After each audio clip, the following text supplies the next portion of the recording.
Primeira regra, não sente no microfone. Gente, boa noite. Muito obrigado pela presença. Uma alegria fazer sempre um papo aqui no Sesc Santo André. Espero que a gente renove a parceria e volte aí sempre com mais convidados e ideias para trocar com vocês. E eu queria cumprimentar Vladimir, agradecer pela confiança. É no 8º livro que eu lancei, né, Vladimir? Segundo. E daqui a pouquinho vamos lançar outro, né? Tudo certo. E queria convidar o Vladimir, antes da gente passar para o tema, para ele fazer um percurso aí, até como, rapidamente, você tem mais ou menos 1 hora, para falar até que você chegou aqui no Circuito dos Afetos. Como é que foi esse percurso, antes de você deixar de ser metaleiro? Então, primeiro eu queria agradecer o convite que foi feito para vir até aqui, né? Queria agradecer também a presença de todos vocês, né? Para mim é uma grande felicidade poder vir aqui para discutir o colapso da felicidade. Eu sei que pode parecer paradoxal, mas paradoxo é produtivo, né? Eu, na verdade, bem, esse é o último livro que eu editei, que saiu... Mais recente. É o mais recente, saiu ano passado, né?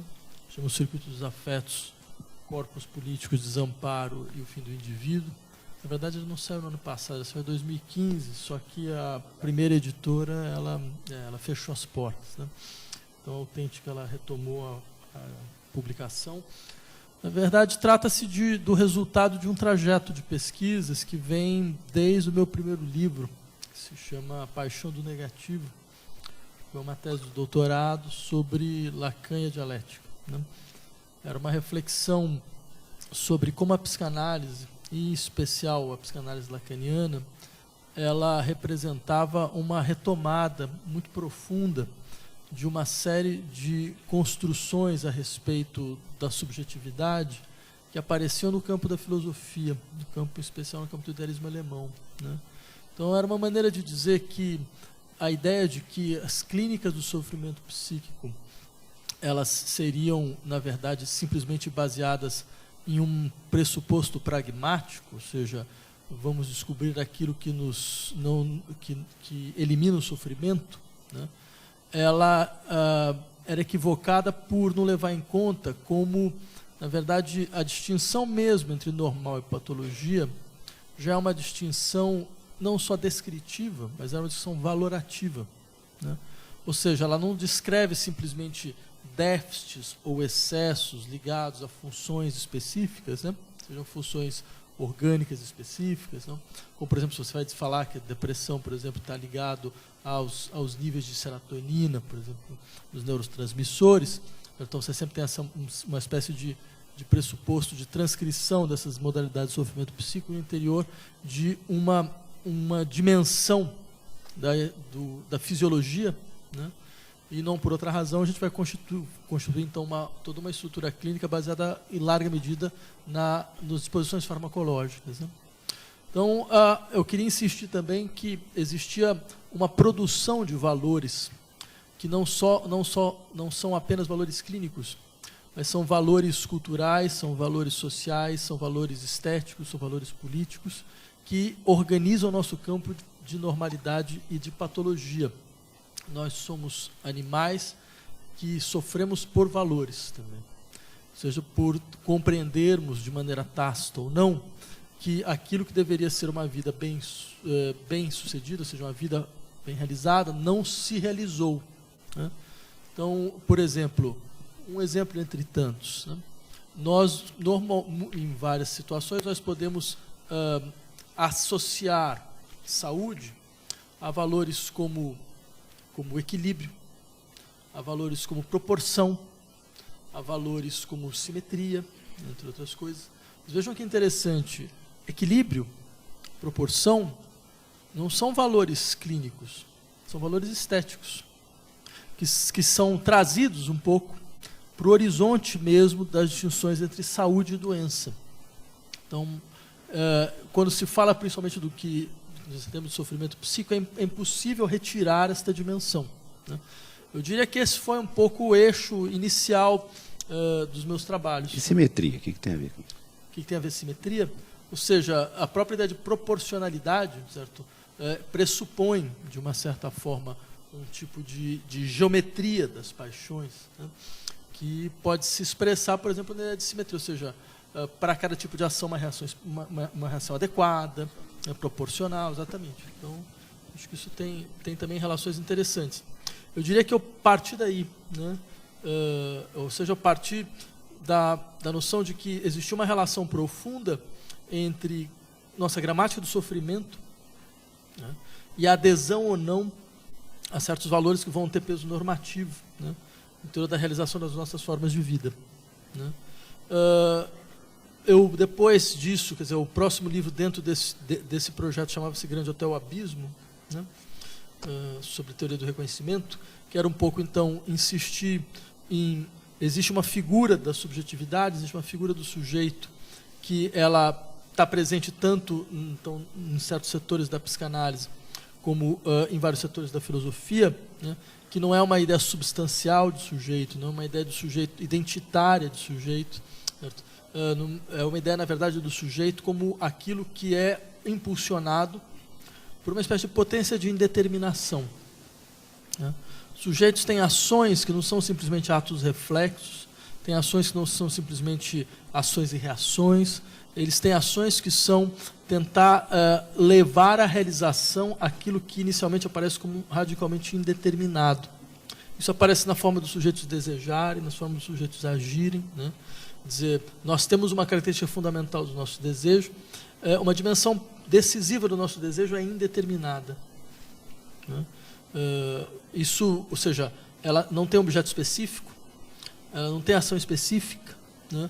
E essa indeterminação é um elemento fundamental para a própria experiência da liberdade, né? Na verdade, eu estava seguindo uma trilha onde eu tentava insistir que talvez uma das questões fundamentais do pensamento contemporâneo seja recompreender o que liberdade realmente significa.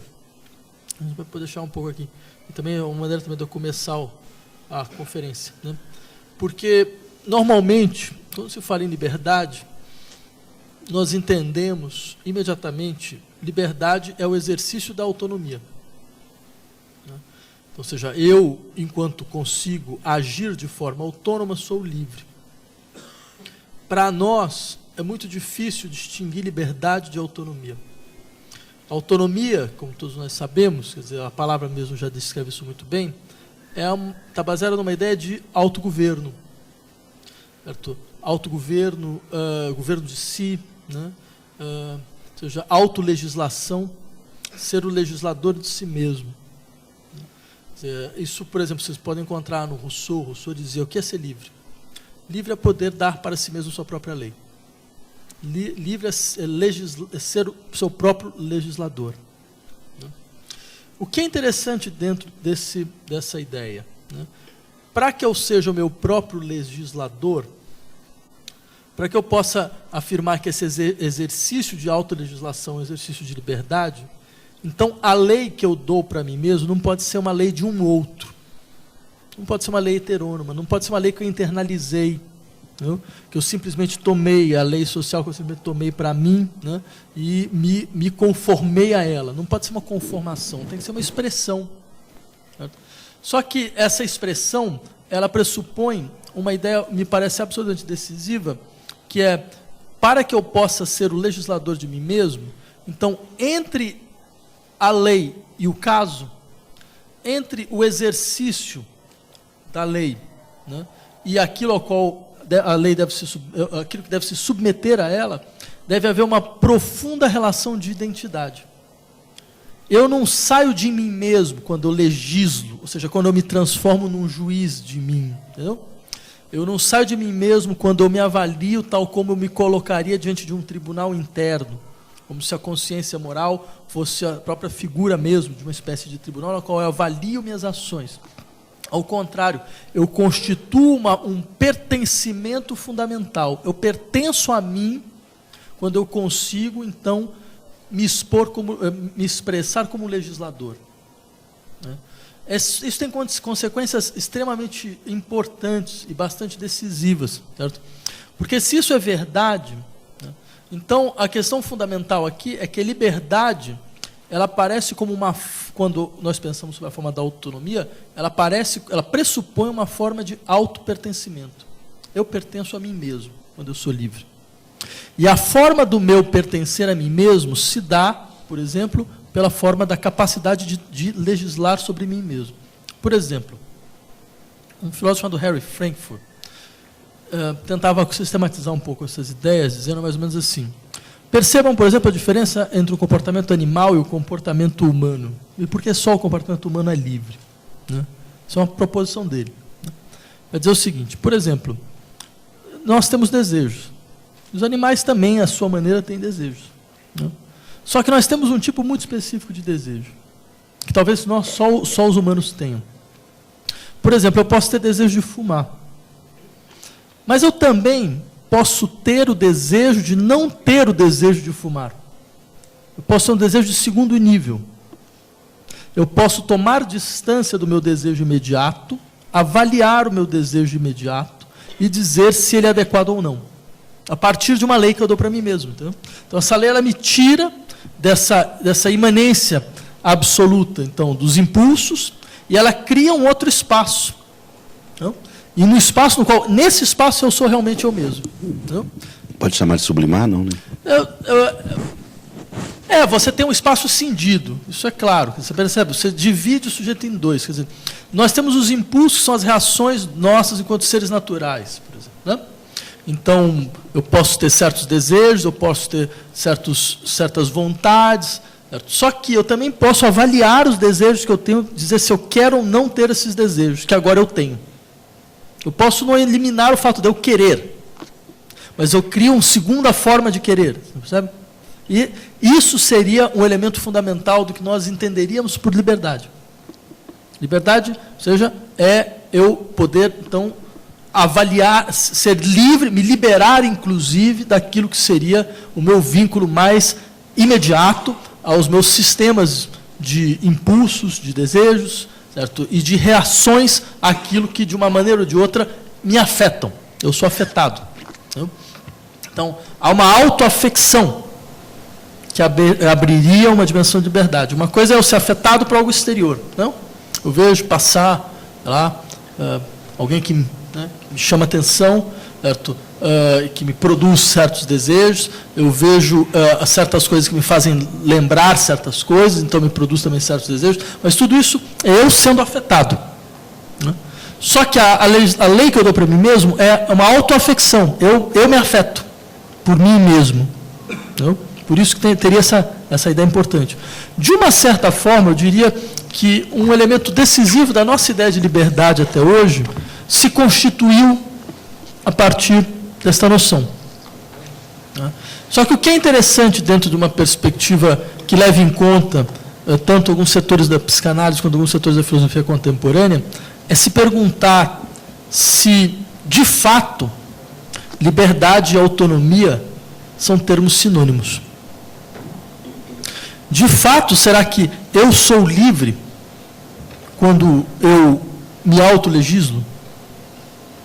Eu sou livre quando eu governo a mim mesmo? Através, entre outras coisas, dessa divisão que é necessário fazer para que esse exercício do governo se constitua? Essa discussão, eu queria insistir, ela diz muito a respeito, entre outras coisas, do que nós entendemos por felicidade. E foi assim um pouco que eu cheguei nesse livro, era um pouco uma discussão que esse era o horizonte final, né? Uma discussão sobre liberdade. Né? Porque vejam que interessante, o homem livre é o homem que é capaz, então, de comandar a si mesmo, de governar a si mesmo. Essa ideia de autogoverno, mesmo que ela tenha constituído a partir da noção moderna de autonomia, algo desse autogoverno sempre teve muito presente entre os gregos. Né? Aristóteles falava da felicidade como eudaimonia, que era a ação conforme a virtude. Feliz, né, é aquele que realiza aquilo que lhe é imanente. E o que significa realizar o que lhe é imanente? Ou seja, você tem uma excelência na ação, né? A ação que se dá da melhor forma, né? Essa ação que se dá da melhor forma é a ação virtuosa, né? Então, o exercício da virtude produz a felicidade. A virtude, ela tem, entre outras coisas, duas características decisivas.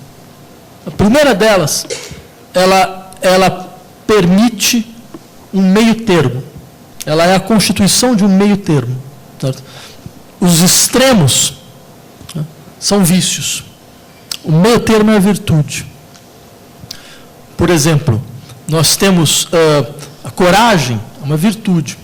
O excesso de coragem é destemor. Um destemor ruim. A falta de coragem, covardia. Né? Então você tem o vício nos dois polos, nos dois extremos. Então a capacidade de constituir um meio termo é o que permite a virtude. Olha que coisa interessante. Essa é a definição grega de saúde. A saúde, ou seja, o excesso é prejudicial à saúde. A falta é prejudicial à saúde. Né? O meio termo é o que permite a boa dieta, né? É o que permite, então, esse equilíbrio fundamental. E essa adoção de saúde, que funda, então, uma moral, o que tem muito a ver com a noção grega de que medicina e moral são radicalmente vinculados, certo? Essa noção de saúde, por sua vez, também tem uma pressuposição que vem da própria ideia de beleza. O corpo saudável é um corpo belo. Por quê? Porque ele tem os mesmos atributos que a beleza tem. A beleza também é a recusa do excesso. Né? Pelo menos segundo o ideal, que hoje nós chamaremos clássico grego, né? Do equilíbrio grego, ou seja, você tem essa ideia, a falta e o excesso, elas são, antes de qualquer coisa, algo da ordem do que perde um valor, ou seja, porque para os gregos não existe distinção entre o belo, o bom e o justo, né? Então, isso não é belo, não é bom, e mais também não é justo, porque a justiça, segundo os gregos, é uma questão de proporcionalidade, né? É a proporção para cada um segundo as suas necessidades, né? Essa frase depois foi tão retomada em vários outros contextos, né? Ela está lá na Ética, Nicômaco, Aristóteles, né? Então, ou seja, a justiça ela exige uma boa medida. Então, todos esses processos da vida são processos de boa medida. Essa boa medida me permite ser senhor de mim mesmo, porque não me retira daquilo que dos riscos que de uma certa forma me fazem me perder. Né? Quando eu sou animado pelo excesso, eu não consigo mais governar a mim mesmo. Tá vendo? Quando eu sou animado pela penúria, eu não consigo mais governar a mim mesmo. Né? Por exemplo, a gente está falando sobre os gregos, né? Existe um momento muito, muito interessante de um diálogo do Platão, que chama Primeiro Alcebiades, né? Onde Alcebiades chega para o Sócrates, esse diálogo, e fala: Sócrates, sabe o que é? É o seguinte, eu queria governar a cidade. O Sócrates fala: interessante, Alcebiades era a figura mesma, era um general, né, o general das guerras contra os persas, era um general vitorioso, mas era a figura mesmo do sujeito que não era capaz de se controlar, era movido pelas suas paixões. Ele era servo das paixões, ele não era senhor das paixões, né? Então, o que acontece? Ele chega para o Sócrates e fala: Sócrates, eu queria governar a cidade, eu acho que assim, sou um general virtuoso, eu tenho vindo de boa família, tal, não sei o quê. Sócrates: que interessante. Não, claro, por que não, Alcebiades? Mas só fazer umas perguntas para você. Aí ele começa a conversar com Alcebiades a fim de tentar mostrar para ele um princípio muito claro, que depois, no final, o Sócrates vai dizer: Alcebiades, presta atenção numa coisa. Você não consegue governar nem a si mesmo. Como é que você vai governar a cidade? Aprende primeiro a governar a si, para que você possa depois governar a polis. Né? Esse é um princípio muito importante dentro dessa discussão, né? Porque ele demonstra que o excesso, ele é desgoverno. E por isso, por exemplo, os gregos, que eram um povo extremamente misógino, né? Quando eles falavam do comportamento afeminado de alguém, não é porque o sujeito era homossexual, né? Porque, bem, a homossexualidade do grego, não existia homossexualidade na Grécia, porque não existia distinção, não era possível fazer uma distinção, não passava na cabeça de um grego distinguir as pessoas pelos objetos que elas escolhiam, se eram do mesmo sexo ou se eram de outro sexo. Não? Então, quando eles falam de efeminado, porque eles querem dizer, é uma pessoa que não controla os seus desejos. Porque vem da misoginia de imaginar, né, que isso já é uma história de opressão contínua, né, de que as mulheres não seriam capazes de controlar seus próprios desejos. Né? Então, veja que interessante. Essa ideia ela está baseada numa noção, que é a noção primeiro de autopertencimento. Né? Felicidade é pertencer a si mesmo. Né? Ou seja, é constituir um autopertencimento. Só que ainda tem um outro elemento interessante nessa discussão. Essa felicidade, ela não é simplesmente individual. Não há ideia de felicidade individual nesse contexto. Porque se a felicidade é o exercício da virtude, as virtudes dos indivíduos são as mesmas virtudes dos cidadãos da polis. O indivíduo tem que ter as mesmas virtudes que o cidadão tem. Não é possível falar em grego vícios privados, virtudes públicas. Então veja que interessante. Você tem, na verdade, a ideia de que o exercício da felicidade é ser cidadão de um estado virtuoso. Essa é a verdadeira felicidade grega. É ser cidadão de um bom estado. Ser cidadão de uma polis virtuosa. Né? Porque a polis virtuosa exige cidadãos virtuosos. Né? O que é interessante, bem, nesse processo, é que, a partir de paulatinamente, a noção de felicidade ela vai se descolando dessa sua articulação conjunta entre indivíduo e sociedade. Quando nós pegarmos, por exemplo, o pensamento liberal, Locke, Adam Smith, no século XVII, Inglaterra, fica muito claro que uma revolução ocorreu. Uma mudança brutal ocorreu. Você pega Locke e Aristóteles, você vê uma diferença enorme. Por quê? Porque a ideia fundamental é a felicidade, ela está ligada ao exercício individual de afirmação e defesa de seus interesses. Né? Já a ideia de interesse, ela é bastante específica aqui, porque interesse são as paixões submetidas ao cálculo.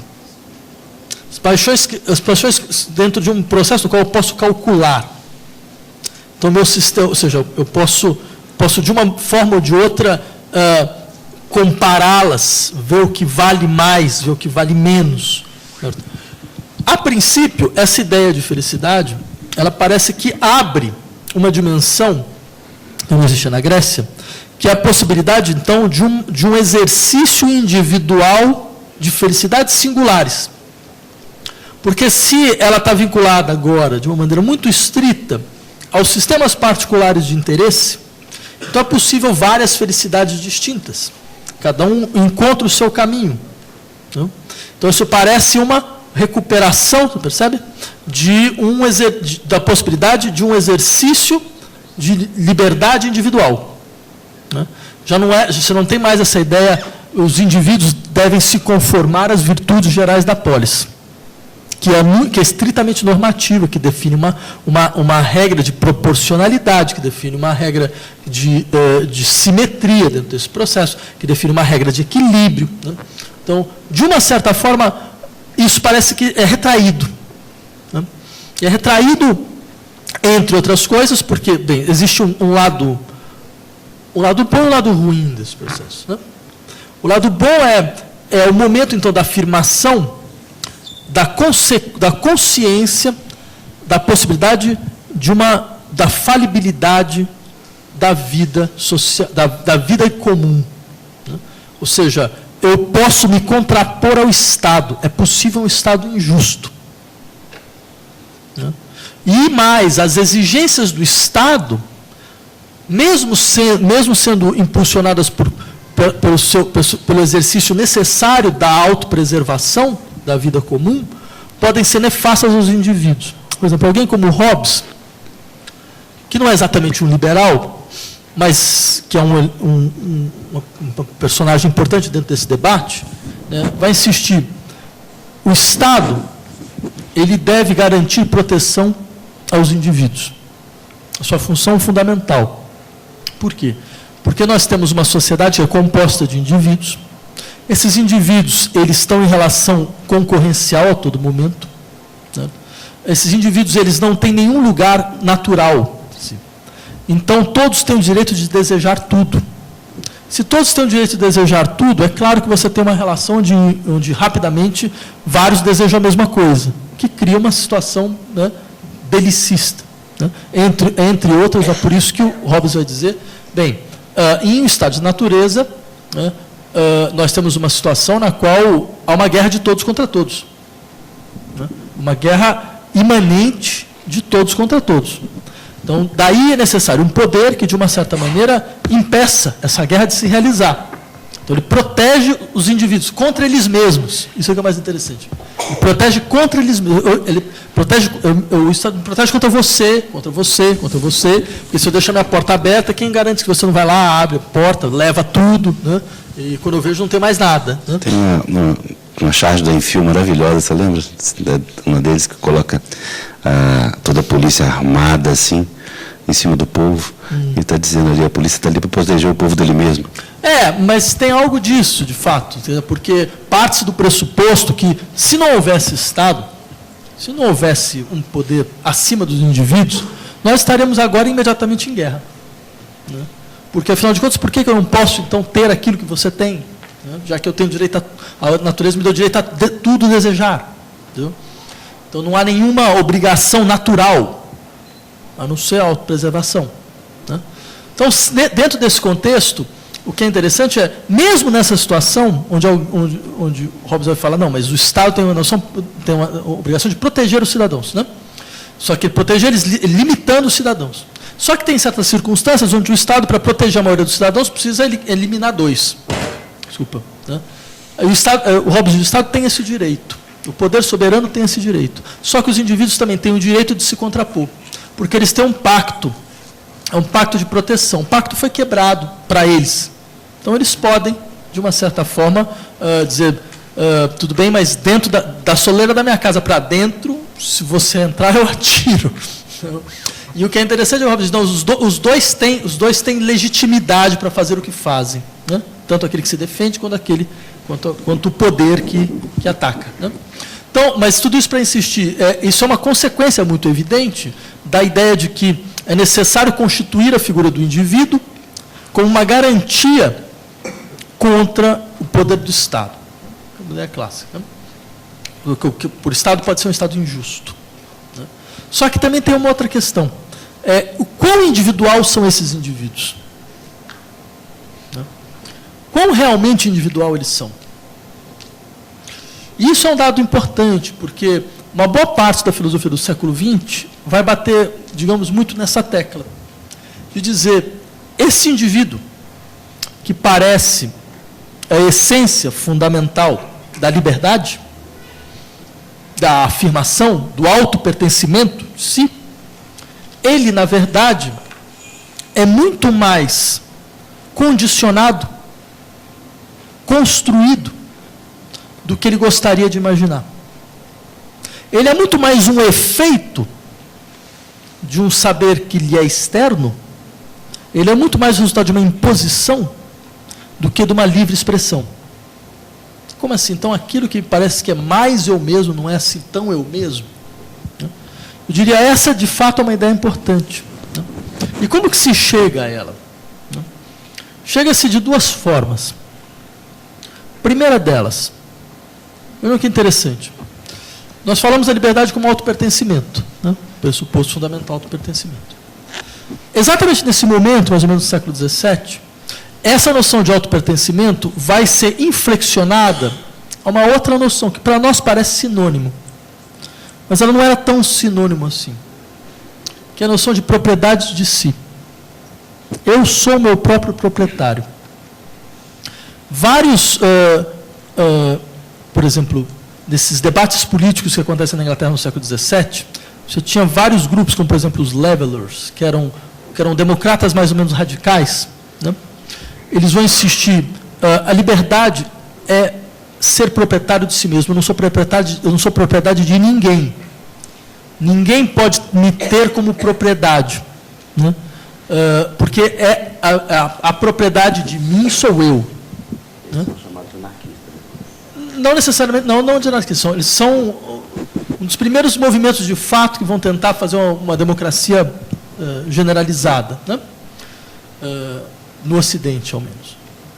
Só que, vejam que, por exemplo, já o Locke insistia numa ideia que todo homem, todo ser humano, é proprietário da sua própria pessoa. Né? Sua pessoa não pode ser alienada a ninguém. Veja que interessante. A princípio, parece que essa é só uma forma de dizer, bem, eu pertenço a mim mesmo. Né? Só que o que significa chamar esse pertencimento de propriedade? Isso não é só uma questão nominal, né? Não é só uma mudança de palavra. Tem um conceito novo aí por trás. Né? Que significa dizer que minha relação a mim é uma relação de proprietário. A relação que eu constituo, não só ao meu corpo, não só aos meus bens, não só às minhas qualidades, né? Mas também aquilo que é fundamental na minha subjetividade. O meu é expressão de uma propriedade. Porque olha que engraçado. Propriedade é uma relação entre pessoas e coisas. Né? As coisas são da minha propriedade. Né? Embora é verdade, certos sistemas escravocatos, eu posso transformar pessoas em propriedade. Só que o escravo, nesse caso, tem um estatuto de coisa. Exatamente. Então, a própria distinção metafísica, pessoa e coisa, ela nasce da ideia o que pode ser usado e o que não pode ser usado. Coisa é o que pode ser usado. É objeto de um usufruto, de um gozo, nesse sentido. Né? Eu gosto de gozar dos meus bens, né? Como se fala em linguagem jurídica. Enquanto as pessoas, elas não são usufruto de ninguém. Ou pelo menos não deveriam. Só que quando eu estabeleço que a relação de liberdade é uma relação de autopropriedade, você percebe como eu sou obrigado a tratar a mim mesmo como uma coisa de mim. E é claro que, ao utilizar esta ideia, algo se modifica em mim. Algo se modifica em mim porque eu, de uma certa forma, veja, me relacionar a mim mesmo como coisa, implica, em última instância, organizar meu desejo, organizar minha ação a partir de uma relação a coisas, internalizada. A própria noção de felicidade nesse contexto já dizia alguma coisa. Esse é o segundo ponto que eu queria chegar. Por exemplo, isso é uma ideia que nós temos até hoje. Se você vai numa faculdade de economia, se você vai em certas faculdades de ciências sociais, vão te perguntar o que são os indivíduos, enquanto agentes, eles são agentes maximizadores de interesse. Esse é o termo técnico. Né? Maximizador de interesse significa são agentes que agem racionalmente a partir do momento em que eles procuram maximizar seu prazer e se afastar dos desprazeres. Né? Bem, os utilitaristas, por exemplo, foram os primeiros a começar a insistir. Bem, é possível calcular isto. É possível calcular a maximização do prazer ou o afastamento do desprazer. É possível ter um cálculo. Porque isso, o máximo, o mínimo, exige uma quantidade. Você percebe? Eu estou falando em quantidades. Então, ou seja, os interesses dos indivíduos vão sendo configurados a partir da organização das suas ações, à medida, o cálculo, né, a uma proporção aritmética e matemática, muitas vezes. Né. Esta modalidade de organização, ela já é, em si, uma forma de internalizar uma conformação geral. Ela já é, em si, um elemento de alienação, se nós quisermos. Quer dizer, a organização de si a partir de uma espécie de matemática dos prazeres, se a gente quiser. Inventou isso. Não, é só uma consequência final do raciocínio. Né? Ela, de uma forma ou de outra, ela é uma expressão não exatamente de uma liberdade. Ela talvez seja a expressão de uma alienação. Por quê? Porque, sendo então, a gente pode falar, existe uma autorreificação aqui dentro. Porque sendo os indivíduos organizados dessa forma, como que se darão, então, por exemplo, as relações sociais? As relações sociais, elas se darão, em larga medida, dentro da possibilidade do cálculo dos efeitos, por exemplo. Né? Isso é muito natural, todos nós conhecemos isso muito bem. Né? Por exemplo, sei lá, você tinha uma relação, a relação acabou, né? A relação afetiva, a relação acabou, então você meio triste na relação, então pode ser que num dado momento um pouco mais infeliz, você fale, poxa, mas eu investi tanto, né? Tipo, você adivinhou? Eu te contei, não? Não quero. Então, evidência aqui agora. Tipo, uma coisa do tipo, né, eu tive tão pouco retorno, né? Eu sempre achei colocações muito engraçadas. No meu caso foi 18 anos, foi 29. Foi pouco tempo. Mas eu sempre achei muito engraçado isso, que eu falava, gente, mas como assim retorno? Você devia ter tentado a Bolsa de Valores. Era mais seguro, né, do que... Mas isso é uma fala feminina. Isso é o que gostar da provocação, né, gente? Provocando. Mas veja que interessante. Isso significa, entre outras coisas, isso pode parecer simplesmente uma metáfora, mas ela diz muito a respeito de uma certa racionalidade que foi se naturalizando entre nós. Né? Que é a ideia de que, bem, existe uma proporção, existe uma medida, né? Existe uma simetria, existe uma conta, resposta. Né? Tem uma conta. Eu havia lembrado, tempos atrás, por exemplo, Adorno ele faz uma crítica a uma psicanalista nos anos 30 e 40, chamada Karen Horney, onde a Karen Horney vai descrever então um pouco o que seriam as relações afetivas saudáveis, né? E ela descreve exatamente a partir desses atributos. Né? Existe uma certa proporcionalidade, existe uma certa simetria, existe um certo eu dou o que eu recebo, eu dou o quanto eu recebo. Né? O Adorno ironiza dizendo, eu tenho dificuldade em perceber se você está falando realmente de uma relação afetiva ou de uma boa relação mercantil. Né? Você devia trocar o nome de matemática dos afetos. Poderia ter sido. Os prazeres, melhor, talvez. Acho que tem um amigo, o Flô Menezes, escreveu um livro, Matemática dos Afetos. Só que é sobre música. Que eu recomendo, inclusive. Né? Mas simplesmente para dizer, você percebe? Então, as relações elas vão ser relações baseadas, entre outras coisas, em uma lógica que eu chamaria de uma generalização das estruturas contratuais. Porque os proprietários, como é que eles se relacionam? Se relacionam por contrato. Né? O contrato é aquilo que vai dizer, bem, você tem tal usufruto, eu tenho tal usufruto, então esse usufruto pode ser feito de tal e tal forma, né, para que ele não me lese e não te lese. E é muito impressionante como a estrutura do contrato se generaliza a todas as esferas da vida social.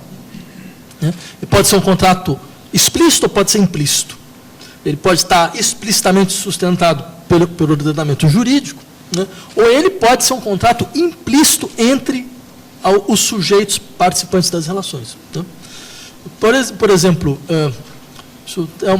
isso não é só uma anedota, porque isso de fato aconteceu.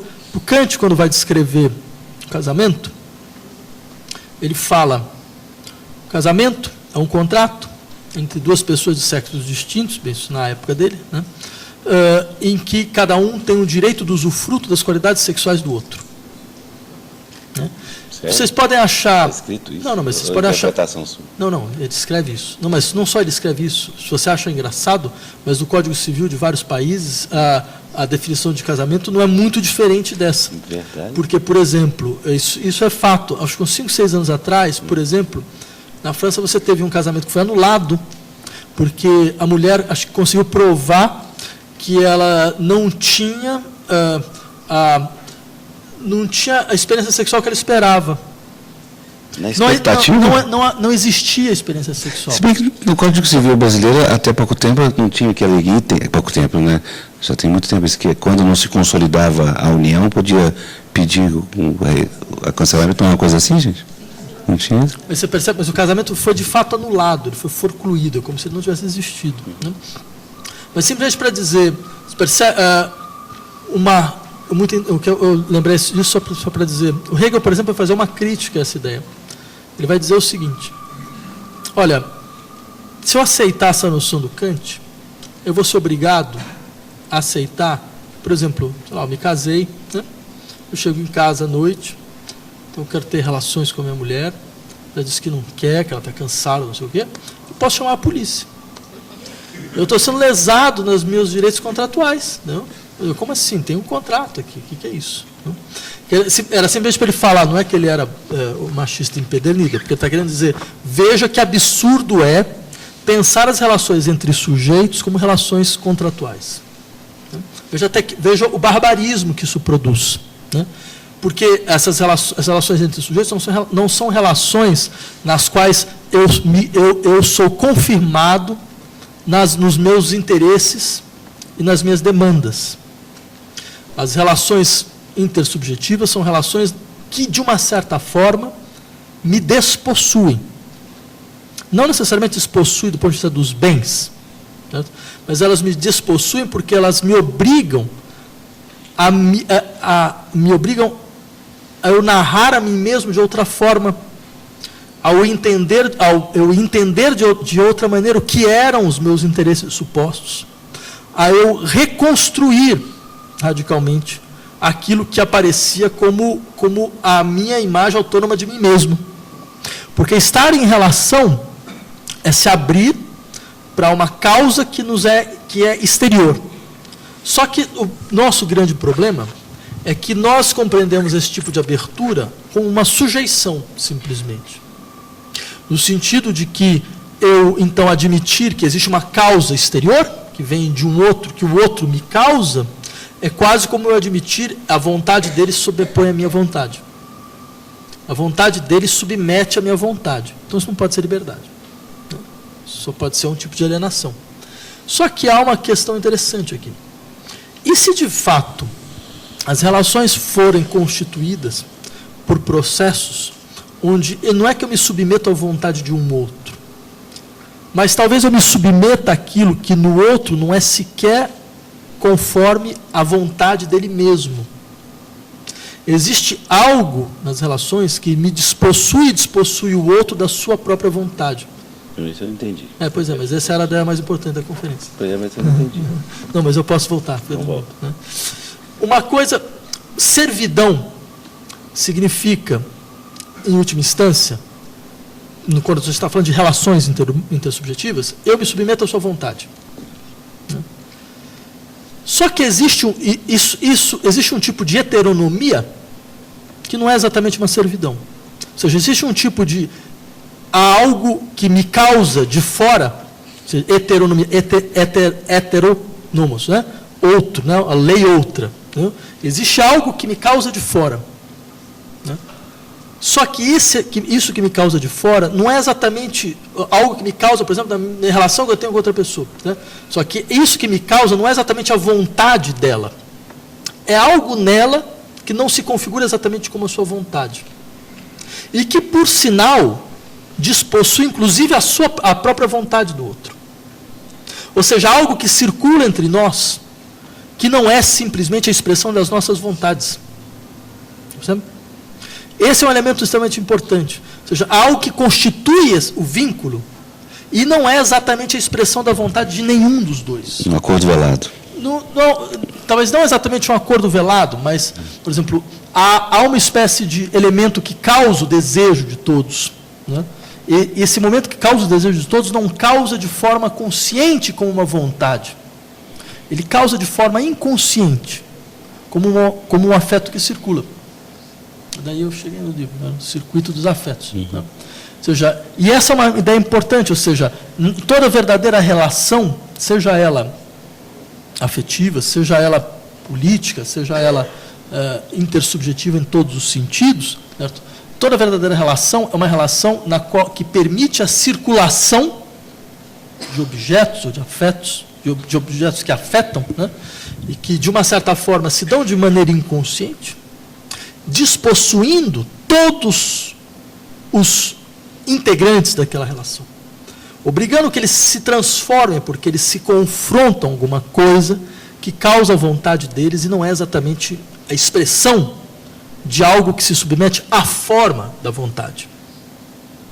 E se não é a expressão de algo que se submete à forma da vontade, então você percebe a ideia da liberdade como afirmação dos interesses, das vontades individuais, cai por terra. Liberdade é eu ter a capacidade de me abrir a algo que me causa, sem que seja exatamente sob a forma de uma vontade. Não é a liberdade não é uma autoimunização, né, onde eu me imunizo de tudo aquilo que, de uma forma ou de outra, me tira da minha autolegislação, me tira do meu próprio campo de autopertencimento. Liberdade é um tipo de abertura na qual eu permito que algo que de uma forma ou de outra me aparece como heterônomo, como outro, possa me afetar, obrigando a uma transformação, obrigando a um processo de modificação. Porque ele não é simplesmente a conformação daquilo que anteriormente eu sabia sobre mim mesmo. Peraí, então você está condicionando a questão da liberdade à transformação. Eu estou condicionando a liberdade a uma abertura, a uma heteronomia que produz uma transformação. Entendi. Então isso tem outro nome, chama amor também, né? Não, mas veja, esse é um eixo assim, possível das descrições sobre relações intersubjetivas. Você tem relações intersubjetivas de amor, você tem relações intersubjetivas de solidariedade, você tem relações intersubjetivas mesmo de contrato, porque você tem um contrato entre dois sujeitos, né? Você tem várias dimensões. E você poderia dizer, bem, você tem, de fato, uma experiência dentro das relações afetivas que se configuram dessa maneira, né? Que não é uma simples autocertificação dos sujeitos, né? Mas ela passa por uma outra dimensão. Então, eu diria que todas essas questões, elas nos obrigam a modificar um dos conceitos que eu diria que é um dos conceitos mais decisivos da nossa forma de vida, que é o conceito de liberdade. Para nós, modernos, né, uma vida sem liberdade é uma vida que perdeu aquilo que lhe é constitutivo. Mais do que a segurança, a liberdade é um elemento essencial, porque define a distinção entre uma vida humana e uma vida animal, em um certo sentido, né? Então, eu diria, toda a possibilidade de imaginação social e política talvez passe por uma retração hoje e uma reflexão sobre, mas afinal de contas, o que liberdade para nós significa? Né? E vejam como isso é um elemento decisivo. Eu poderia terminar um pouco por aqui para a gente poder ter tempo de discussão. Eu falei de uma forma, né, uma maneira de pensar a liberdade, né, que se você percebe, modifica a própria noção de felicidade, né, obrigando, então, você abandonar um conceito central do campo da moral, que é a autonomia, né, trazendo um outro tipo de conceito que até então foi visto como servidão, que é a ideia de heteronomia, de ser causado por algo externo, né. Vejam, essa ideia, ela exige, entre outras coisas, que o exercício da liberdade, né, ele se dê de uma maneira que não é só eminentemente individual. Liberdade é o nome de um tipo de relação. Não é um tipo de afirmação individual. É um tipo de relação social. Um tipo de relação social é o que nós damos o nome de liberdade, né? Então, indivíduos sozinhos não podem ser livres. Eu poderia ser estoico aqui, falar, não é verdade, né?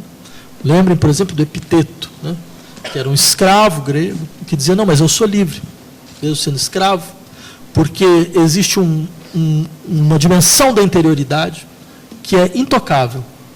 E você pode ser o meu senhor, né, mas você não pode impor o que eu devo pensar, por exemplo. Então, aqui eu sou absolutamente livre. Hegel tinha uma crítica muito interessante a isso, onde falava, bem, não é à toa que é um discurso de um escravo. Essa liberdade é uma liberdade abstrata, porque é uma liberdade que não passa ao ato. O que não passa ao ato não existe. O que não existe tem um nome, é ilusão. Essa liberdade, no fundo, é uma ilusão. Por mais que ela possa alimentar a crença, não é? Mas ela alimenta a crença como as ilusões também alimentam. Né? Então, sendo assim, quer dizer, mas a liberdade é uma característica relacional. Né? E a questão interessante é quais são as condições sociais para que essa liberdade possa se exercer. Em que condição ela desaparece. Bem, era isso. Muito obrigado.